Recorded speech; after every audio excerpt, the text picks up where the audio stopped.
شروع اللہ کا نام لے کر جو بڑا مہربان نہایت رحم والا ہے۔ سورج کی قسم اور اس کی دھوپ کی، اور چاند کی جب وہ اس کے پیچھے چلے، اور دن کی جب وہ اسے روشن کر دے، اور رات کی جب وہ اسے چھپا لے، اور آسمان کی اور اس ذات کی جس نے اسے بنایا، اور زمین کی اور اس ذات کی جس نے اسے پھیلایا،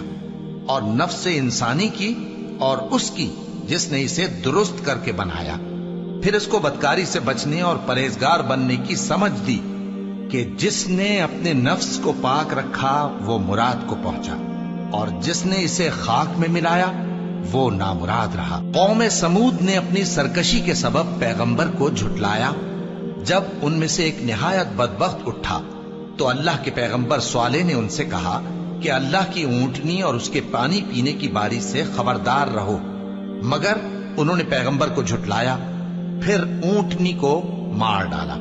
تو ان کے رب نے ان کے گناہ کے سبب ان کو نیست و نابود کر دیا، پھر سب کو برابر کر دیا، اور اللہ کو ان کے بدلہ لینے کا کچھ بھی ڈر نہیں۔